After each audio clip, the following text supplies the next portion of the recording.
After I succeeded in my mission to make Stella Reed fall for me, I fell in love with her. I used the reward for my success to grant her a Midas touch and cure her blindness. From that day on, Stella believed she was Destiny's favorite. Riding that wave of supernatural luck, she launched a startup and, in just a few years, became a powerhouse in the business world.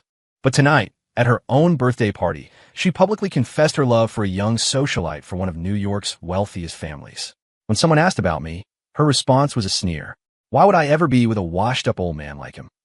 I called out to the system, take back her Midas touch, and give her back the blindness that came with it. I wasn't invited to Stella's birthday party.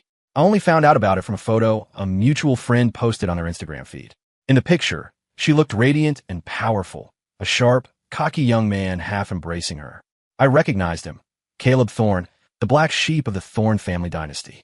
After finding out the location, I drove over immediately. In the grand ballroom, I stood in the back, watching the scene unfold as a dull knife twisted in my gut. On the stage in the center of the room, Stella was a vision in a tight red dress, all sharp angles and seductive curves. She held a ring, and with a triumphant smile, she slid it onto Caleb Thorne's finger. Caleb, now that you're wearing my ring, you're mine. I've been waiting for this day for a long time. Caleb's possessive gaze roamed over her body before he pulled her into a tight embrace. But Stella, he purred, what about Ethan? Is he yours too? At the mention of my name, undisguised disgust flashed in Stella's eyes. Him? He's just some boring, washed-up old man. He could never deserve me. She punctuated the dismissal by planting a soft kiss on Caleb's neck. The crowd below erupted in agreement. Exactly. Caleb and Stella are the real power couple. Ethan Vance is a nobody. He's nothing but a tired old gold digger clinging to her success. He can't hold a candle to Caleb. Stella's right. A woman with her kind of ambition deserves a man who's even more exceptional. Caleb grinned. So, you never love him at all? Stella paused, then let out a sigh. Caleb, you know what I've been through. I have nothing to hide from you. I was the illegitimate daughter, the one no one in my family ever wanted. They sold me off like property to a 60-year-old man, a monster who abused me until I was blind and would have rather died. It was Ethan who saved me. He found the best doctors. He taught me how to be strong. He gave me the resources to start my own business. I was grateful to him. I even thought I liked him. But love? No, it was never love. She took a breath. Honestly, the man he is now, he's not good enough for me. 10 years ago, her parents had thrown her to a powerful man who tortured her until she was blind and barely clinging to life. I was the one who gave her a second chance. But in doing so, I became a living symbol of that dark, miserable past she so desperately wanted to forget. Stella's eyes glittered. Ethan witnessed the most humiliating, disgusting chapter of my life. Every time I see him, I'm reminded of those years I was treated like an animal, trampled on by everyone. It makes me sick. In the world I'd been sent to, Stella Reed was a disposable side character, doomed to a tragic end. After she tried to sabotage the story's heroine, the hero got his revenge, using her own parents to deliver her as a gift to a monster. For 3 years, she was tormented, and just as she was about to die, I saved her. The system's mission for me was simple: make her fall in love with me. So I stayed by her side. I protected her, mentored her, and gave her the tools she needed to stand on her own. The moment she fell for me, the mission was a success. The system told me I could return to my own world. But I didn't go. I had fallen in love with her, too. I was convinced her tragic villain role was just a construct, something I could change. So I stayed, using my mission reward to trade for her Midas touch and have the system restore the eyes that had been destroyed. She came to believe she was chosen by fate. With her supernatural luck, every venture succeeded, every deal went her way. She became a titan of industry, and those who had once tormented her could only marvel at her success. I took a deep breath and started walking toward the stage. As people in the crowd recognized my face, the chatter died down, and they parted to let me through. Sensing the shift in the room's atmosphere, Stella turned around. I walked right up to her, my gaze locked on hers. Seeing me, Caleb's expression soured, and he dropped his arm from around her waist. What are you doing here? Stella frowned, her voice sharp with irritation. I didn't send you an invitation. Stella, I said, my voice steady, we're done.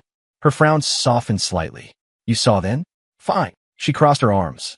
But don't think you're getting any shares of the company. You helped me a lot, I'll admit, but its success now is my achievement. I'll give you a severance check as compensation. I shook my head. I don't want it. Then what do you want? She snapped. Ethan, Offering you money is more than generous. Don't make a scene. Looking at her face, contorted with disdain and impatience, I finally understood why she was always meant to be the villain. She burned bridges, was blinded by arrogance, and was utterly heartless. The years we'd spent together, which I'd thought were filled with love, were just another disgusting memory for her. Fine, she said, waving a dismissive hand. I'll have the money wired to you. You were with me for years, after all. I'm not completely heartless. She gestured toward the exit. Now go, and don't ever show your face to me again. It was true. The very sight of me disgusted her. She no longer saw me as her protector, her partner. She didn't care if I was hurting. All she wanted was to get rid of me, so she and Caleb could start their new life together. Without another glance at her, I turned to leave. I'll be moved out by tomorrow, I said coldly, and I don't need your compensation. I'd feel dirty taking it.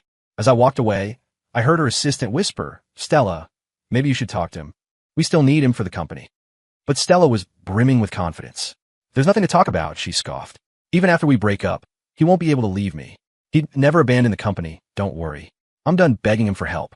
Caleb, she said, her voice dripping with affection. Now you know. I never loved him at all. Her voice faded as I left the ballroom and walked down to the East River. The cold wind whipping off the water seemed to clear the chaos in my head. System, I thought, can I still leave this world? Negative, host. Then can you take back Stella's Midas touch and return her blindness? Affirmative.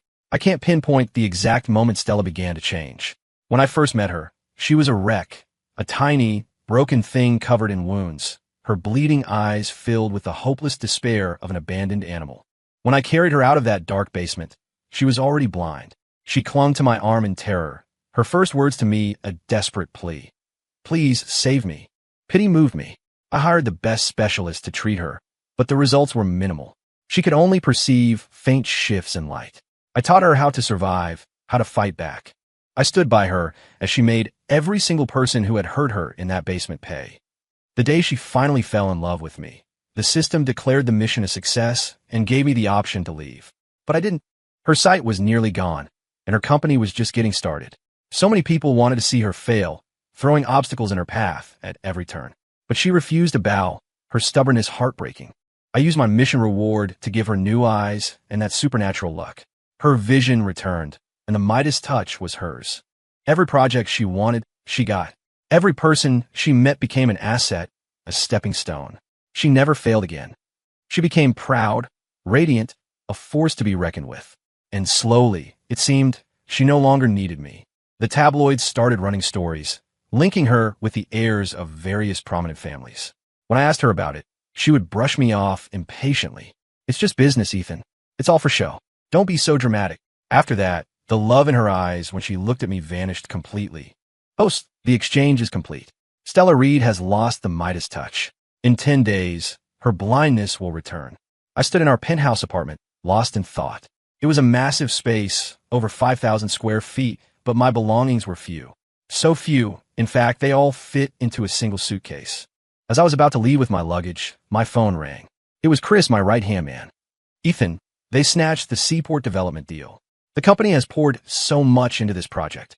If we don't land it, the losses will be catastrophic. I let out a bitter laugh. Chris, I've resigned. The company has nothing to do with me anymore. You'll have to talk to Stella. I hung up. I left the city and flew to Europe for a much-needed escape. As I got off the plane, a notification popped up on my phone from our home's Nest camera system. Unfamiliar person detected at the front door. I paused and opened the app. The live feed showed Caleb carrying a drunk Stella into the apartment, dumping her unceremoniously on the sofa. Mumbling Caleb's name, Stella reached up to pull off his jacket. Just as I thought he was about to take advantage of the situation, his face twisted in disgust, and he shoved her away. After she passed out, Caleb stood over her, scowling. Dirtying my hands with his trash, he muttered to himself. If it weren't for her business sense, I wouldn't bother sleeping with a slut who's been with God knows who. I found myself laughing. Stella had dumped me, the washed-up old man, for Caleb, but he was just using her, disgusted by her past. I wondered how she'd react when she learned the truth. I saved a clip of the video. I didn't know if I wanted to watch her fall, but I knew one thing for sure. I didn't want to see her get away with it. On the 10th day of my trip, I turned on the phone I kept switched off. Over 100 missed calls, 30-something from Chris, and 60 or 70 from Stella. The absurdity of it made me laugh.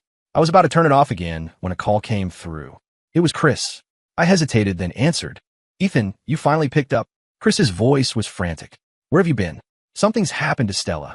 He was practically trembling, the words tumbling out. I don't know what's going on with the company. We've lost one project after another. In just 10 days, our credit lines have been frozen. Stella was out at a business dinner when her vision just gave out. She can't see. It's just like 7 years ago. And what's worse, that monster, Silas Croft, took her. I froze for a second, but said nothing. The system had said her sight would be gone in 10 days. It had kept its word. And Silas Croft. He was the man who had tortured Stella for 3 years, the one who had blinded her in the first place. To rescue her from him back then, I'd had to sign over 2/3 of my own company to him. We made a deal. As long as I was around, he was never to touch Stella again. For years, Croft had honored the agreement. He never once made a move against her, professionally or personally. He must have heard I was gone. Stella had blinded him in one eye during her captivity, which is why he'd taken both of hers. But Croft was a vindictive man. Even after she'd paid him back double, he was never going to let her go. In his hands, her chances were slim. But what did that have to do with me? When I didn't respond, Chris grew more desperate. Ethan, please. Before they took her, Stella said you were the only one who could save her. Ethan, where are you? I remained silent. Chris paused, then tried a different tactic. Ethan, I know what she did was wrong, but you two have been through so much. Can you really stand by and let her be tortured like this? She said she had a moment of weakness, that you're the one she really loves. She's begging you not to be angry with her anymore. So, they all thought I was just sulking? I guess it made sense. After all, I used to love Stella so much. Enough to trade everything I had for her safety. But my everything had bought me nothing but her public declaration. A washed-up old man could never deserve me. I wasn't going to be the fool again. Chris, she and I are over. You're better off asking her young, brilliant new boyfriend to save her. Chris was quiet for a moment. Ethan, she and Caleb were just for show? It doesn't matter if it was for show or not. It has nothing to do with me. I knew why Chris wasn't calling Caleb for help. Caleb didn't give a damn about Stella. He'd probably already tried calling him, only to be blown off. I hung up. As I was about to power down the phone, a text from Chris came through. Just 3 words on the screen. Stella is pregnant. I stared at the image of Stella's medical report that Chris had sent me. Pregnant. My mind flashed back to the year I proposed. She had been so happy, holding me tightly. Ethan, she'd whispered, the only thing I've ever wanted is to marry you. My dream is finally coming true. We'll get married. We'll have a child. I'll love you both so much. But after that, whenever I brought up marriage, she'd always find an excuse to put it off. I sighed. The child was innocent. I wasn't sure the baby was mine. But what if? What if it was? If it was true, I would finally have a real family in this world, someone connected to me by blood. For that 1 in a million chance, I decided to go back. When I returned, the company was in absolute chaos. Without her Midas touch, every project Stella tried to secure was snatched away for one reason or another. Even long-term clients were suddenly, inexplicably, terminating their contracts. It wasn't their fault, really. When Stella first started her business, I pushed her to study management day and night, taught her everything I knew, and accompanied her to every networking event. Everyone had been so friendly. But without her supernatural luck, Stella's actual business acumen was average at best. She had just been incredibly lucky. Every deal she wanted, a competitor would either make a mistake or drop out entirely. Her path had been so smooth that she'd forgotten everything I taught her. After managing to calm down the employees, I called Silas Croft. He was surprisingly cordial. Mr. Vance, I haven't forgotten our agreement. But I also heard that ungrateful woman publicly humiliated you. How can you stand for that? I scoffed. What man could, Mr. Croft? If that's the case, then why are you calling me? I took a deep breath. She's pregnant. It might be mine. So, Mr. Croft, you will return her to me, completely unharmed. When Stella was brought back, she was unconscious, her body a canvas of black and blue bruises. I rushed her to the hospital. Thankfully, after some emergency treatment, the baby was saved. But her eyes, just like 7 years ago, were completely blind again. When she woke up, she had a complete breakdown, her voice a piercing shriek. My eyes. No. Why? I could see. Why can't I see anymore? Stella, you're pregnant, I said, trying to calm her. Don't get too agitated. She fell silent for a moment when she heard my voice, then erupted in fury. Ethan, where the hell have you been? If it weren't for you, Croft never would have taken me. Can you stop being so damn dramatic? I was stunned, then let out a bitter laugh. Stella, you think you were taken by Croft because of me? Who else's fault is it? If you hadn't thrown a tantrum and made him think you'd left for good, he never would have touched me. I took a deep breath, ignoring her baseless accusations. You're pregnant. Get some rest. Suddenly, she grabbed my hand. Ethan, what's wrong with my eyes?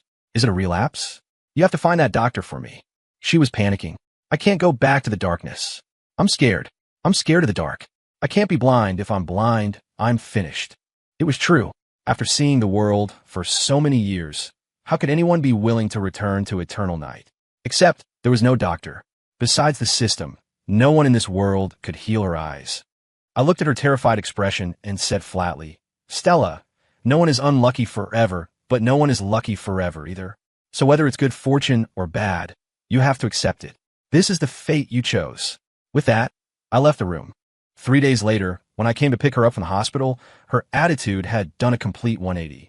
Ethan, she began, her voice soft, I've been thinking, and I was wrong before. Caleb and I, there was nothing between us. It was all for show. You're the one I love. For the baby's sake, can we get married? I looked at her face, her eyes empty, but her expression a mask of affection, and I laughed. Stella, is the baby mine? Though she couldn't see, she put on a wounded act. Ethan, how would you say that? I know I made mistakes, but I never betrayed you. How can you doubt me? Tears quickly welled in her vacant eyes. I smiled. Stella, I believe you. After taking her home, I arranged for a caregiver to look after her and went straight to the office. There, I calmly opened the live feed from the security cameras at our apartment. Sure enough, the first thing Stella did was have the caregiver dial Caleb's number. Caleb, I miss you so much, she cooed into the phone. I was taken by that monster Croft. Why didn't you come save me? She was practically purring. I know you love me, but I have to use this baby to keep Ethan in line. As soon as he helps me get the company through this crisis, I'll get rid of it. Caleb's voice was smooth. Baby, you know my father is trying to force me into an arranged marriage. He had me locked up at home. I'm already fighting him just to be with you. This baby, I could never accept it. Stella laughed. I know it's not easy for you. Don't worry. As long as I can sweet-talk Ethan into getting us through this. Once the company is stable, I'll help you take control of your family's business. A wave of relief washed over me. I had gambled correctly. The child was mine, and now I would do whatever it took to make sure my child was born safely. Stella abandoned her previous arrogance, showering me with concern. Her motive, however, was painfully obvious. Ethan, she'd say, can you try to find that doctor again? He cured my eyes before. He can definitely do it again. I laughed to myself. There was no doctor. To make the whole thing plausible, I'd hired an actor to pose as a specialist, and Stella had swallowed it whole. I asked the system, is there any way to restore her sight temporarily? There is, but it comes with a side effect, the system replied. Host, you can convert your assets into points to purchase a pair of time-limited eyes for her. During that time, her vision will be restored. However, once the time is up, not only will she become blind again, but she will also be crippled by the backlash. I was taken aback. Something like that exists. Yes, it's generally used to punish those who betray their benefactors. I was going to tell you about it earlier, but I was afraid you were too blinded by love. I was speechless. Without a second thought, I chose to make the exchange. The time limit was 6 months. I looked at Stella. I can find another, even better doctor, Stella. Are you sure you want the treatment? She agreed without a moment's hesitation. A week later, a staged surgery restored Stella's sight. Overjoyed, she threw her arms around me, her eyes shining. Ethan, let's get married. I gently stroked her face. Let's wait a little longer, Stella. There's too much to deal with at the company. As soon as things are stable, I'll marry you. I knew she was only proposing marriage to keep me on the hook, to make sure I'd manage the company for her. She had realized she was incapable of handling the current crisis on her own. I also knew that in her grand plan, the moment the company was stable was the moment she would dump me, get an abortion, and run off with Caleb. But I wasn't going to let that happen. I took over all company operations, and soon, the business began to stabilize. Stella was now 5 months pregnant, and she came to me with a proposal, a partnership with Caleb. She looked at me, a hint of guilt in her eyes. Ethan, I swear Caleb and I are over. This proposal is purely for the good of the company. The Thorne family was a giant in our real estate sector. A partnership with them would allow our company to expand significantly. However, the true head of the Thorne Corporation was Julian Thorne, Caleb's older brother, and the very man Stella had once wronged. Because of her, Thorne Corp had always refused to work with us. Caleb, on the other hand, was just an illegitimate son. Stella wanted me to help him seize power, framing it as a win-win. If he succeeded, our company would get its partnership. I looked at her for a long time, then smiled faintly. You're right, Stella. I couldn't refuse. I had to play along until the baby was born. If I confronted her now, she would get an abortion without a second thought. I had to stall. The moment I left her, I went to see Julian Thorne. Julian Thorne readily agreed to my proposal for a partnership. He had no love for the brother who was plotting to usurp him. I pretended to agree to Stella and Caleb's plan. On the day of the meeting, Stella insisted on coming with me. I acted indifferent, bringing her along, all dressed up to meet with Caleb. The second he saw us, Caleb smirked. "Ethan, you're a real piece of work, aren't you?" He was mocking me, laughing at the fact that I was still at Stella's beck and call even after she'd publicly cheated on me. I ignored him. "We're here to talk business, Caleb. If you're not interested, I can come back another time." Stella, standing beside me, frowned. "Ethan, Caleb has been spoiled his whole life. He's still young. Why are you getting worked up over nothing?" She shot me a warning look. "Don't forget what I told you." I took a deep breath. "Stella, if you think you can handle it, then you run the company." That shut her up. She turned and shot Caleb a glare. He let out a cold snort, but finally sat down to discuss the deal. All I had to do was help Caleb land one major project to secure his position at Thorncorp. Julian would handle the rest. Soon, the deal was done. Caleb promised that if I came through, he would sign a long-term partnership with our company once he was in power. I delivered, securing the project for him. Just as planned, Caleb was made the general manager of a Thorncorp subsidiary. Julian gave him a long leash, letting him believe he actually had the power to challenge him. But Caleb had a fatal flaw: his mother. She had never been accepted by the Thorne family, but she paraded herself around as a wealthy socialite, constantly hitting Caleb up for money to fund her shopping sprees. Julian told me that this time, she needed $1 million. She had offended the wife of one of Thorncorp's major partners, breaking a piece of her jewelry, and had to pay for it. I suspected Julian had a hand in orchestrating the incident. Caleb didn't have $1 million. He was a creature of pleasure and leisure, having long since squandered whatever the family had given him. But if he didn't resolve this, he would alienate the partner and lose his newly acquired position. Desperate, he decided to embezzle company funds. $1 million was too much to take at once, so he turned to Stella, asking for $500,000. From my office, I watched on the security feed as Stella's face twisted in conflict. I was amused. I wanted to see just how much Caleb really meant to her. To my surprise, she agreed. After hanging up with Caleb, she immediately called Chris to have the money wired. But I had already restructured the company's finances. Even if Chris wanted to, he couldn't access that kind of cash without my approval. Predictably, my phone rang. It was Stella. "Ethan, Caleb's in trouble. You need to give him $500,000 now." I raised an eyebrow. "Stella, Caleb's in trouble, and you're this worried? I thought you said you two were done."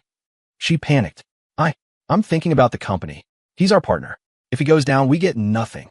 I laughed. "Stella, let's stop pretending. If you just admitted you were in love with Caleb, I might actually respect you more." "Ethan, I'm not," she cried, her voice rising.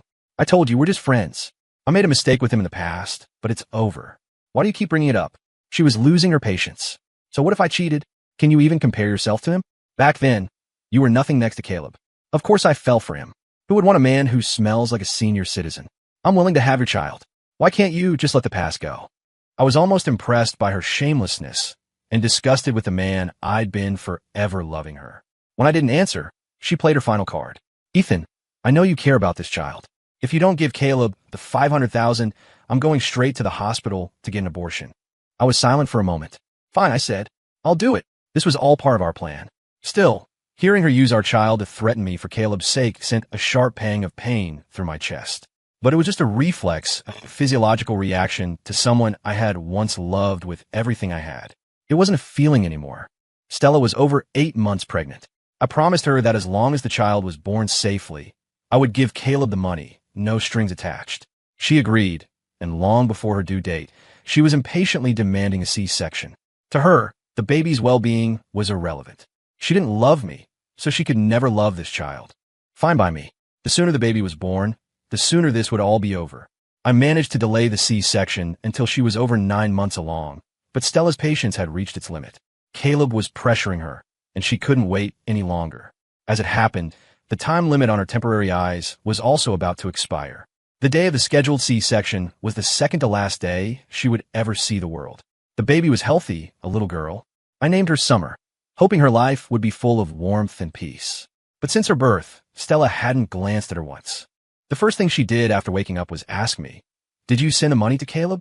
I forced a smile and handed her a document. Sign this, and the fund will be transferred to him. Without even reading the contents, she scrawled her signature on the page. I transferred the money to Caleb right in front of her. She smiled, a smug, triumphant look on her face. Caleb's crisis is over.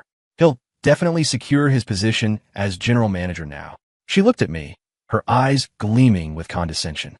Ethan, don't blame me. People are always striving for better things. I became exceptional, so naturally, I had to choose someone more exceptional. You might be a self-made man, but no matter how hard you work, there's a world of difference between you and someone born into real wealth. That's why I chose Caleb. Don't hold it against me. She waved a dismissive hand. I don't want the child. You can take her. Consider her a souvenir. I let out a cold laugh. Fine, Stella. Just don't regret it. The one thing I'll never regret in my life, she sneered, is leaving you for Caleb. Seeing her victorious posture, I almost felt a flicker of pity. I didn't have the heart to tell her the truth. Caleb was never going to be her ticket to the top, and she wasn't going to escape unscathed. That $500,000 had been transferred from our company's accounts under her name. That same day, Caleb used it, along with the other $500,000 he'd embezzled, to pay off his mother's debt. The next day, he was arrested. Julian Thorne had exposed him for embezzling company funds. With swift and decisive action, Julian had him fired and handed over to the police. The evidence was irrefutable. Not even the Thorne family could save him. Before being taken away, Caleb made one last call to Stella, screaming into the phone. Stella, you fucking slut. It was you, wasn't it? You, Ethan, and Julian, you all set me up. You bitch. You deserve to be blind. You deserve to be tortured by that old man. Why don't you just die? After hearing the news, Stella frantically started calling me. So, on my way to see Summer, I stopped by her room. She had driven away the nurses and caregivers I'd hired, and the room was a disaster. Ethan, was it you? She shrieked. Did you rat him out? Is that why Caleb is in prison? I admitted it calmly. Yes, and he's not the only one going to prison. You are too. The $500,000 transferred in her name had come from the company. It was, inconveniently for her, also embezzled funds. It was as if a switch flipped in her brain. You set me up? You and Julian Thorne conspired to destroy me and Caleb. Why? Ethan, what did I ever do to you? Why would you do this to me? I looked at the face that was once so familiar, now so alien, and felt a deep chill. Stella, what did you ever do for me? She froze, her eyes filled with guilt at my calm, emotionless question. I played the video I had saved from a security camera. On the screen, she was passed out drunk while Caleb stood over her, calling her a slut. Stella, I rescued you from Silas Croft. I healed your eyes, and I worked tirelessly to build the ladder you climbed to the top. And how did you repay me? I gave a self-deprecating laugh. I get it. I'm 32. I'm not young anymore. But when I met you, I was 25. So what? She spat, gritting her teeth. I just didn't want to be your pet. A golden canary you kept in a cage. Is that so wrong? What if Caleb called me a slut? You think of me that way too, don't you? In all these years, when did you ever treat me like an independent person? I was just your trophy. Caleb is 100 times better than you. At least he's from a real dynasty. I was happy to serve him. I was stunned.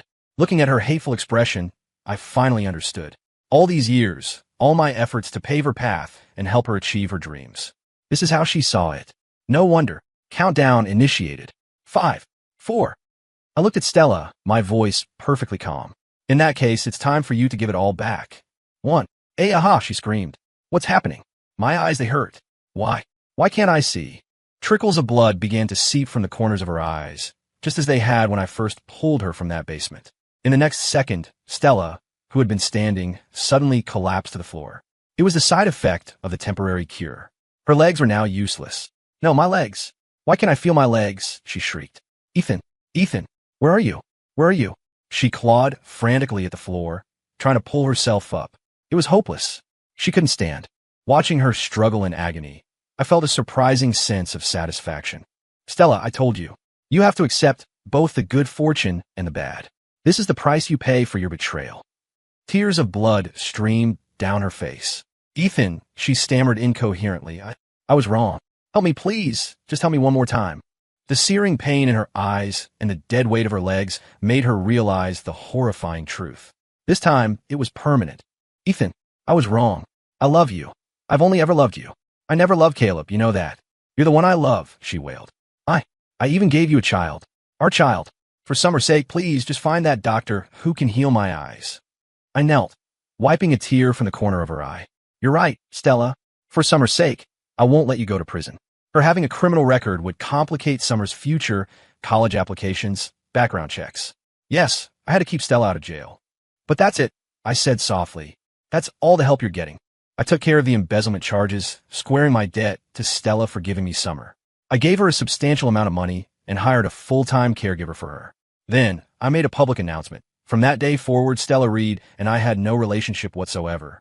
The company we built together went bankrupt, but it didn't matter to me. For Summer, I started a new one from scratch. As for Stella, I simply watched as she lived out her days and nights in darkness. She called me many times, each call a desperate plea for help. It was impossible. You can save a wolf from a trap 100 times, but it will never be grateful. Sometime later, the caregiver called to tell me that Caleb's mother had been harassing Stella relentlessly. Blaming her for Caleb's imprisonment, she demanded millions in compensation. At first, Stella refused. But Caleb's mother told her that if she didn't pay, she would forbid Caleb from ever seeing her again after he was released. Stella, knowing how much Caleb listened to his mother, gave in, but the woman was a bottomless pit, draining Stella of every last cent and still demanding more. Paralyzed and confined to her bed, Stella could have lived comfortably for the rest of her life on the money I gave her. But for Caleb, she destroyed any chance of a stable future. When she could no longer afford to pay the caregiver left. Soon, only Caleb's mother remained by her side, not to care for her, but to beat and berate her, trying to squeeze out whatever money was left. After a few years, Caleb was finally released from prison. Stella, who thought her savior had returned, was instead thrown out onto the street. The man she thought she could depend on for the rest of her life didn't care if she lived or died. Homeless and desperate, Stella roamed the city in her wheelchair. She called me one last time, her voice broken by sobs. Ethan, I know I was wrong. I regret everything. Please, just save me. For all the years we were together, for Summer's sake. I scoffed. Did I not give you a chance, Stella? But you told me you would never regret your choice. And don't you dare mention Summer's name. You don't deserve to be her mother. Later, I saw the end of her story on the news. In a final act of desperation, Stella had set fire to the house where Caleb and his mother were living, choosing to die with them in the flames. Looking at the charred remains of her body on the television screen, I turned my head away. I couldn't watch anymore. The next day, a letter from her arrived. The last line consisted of a single word. Sorry.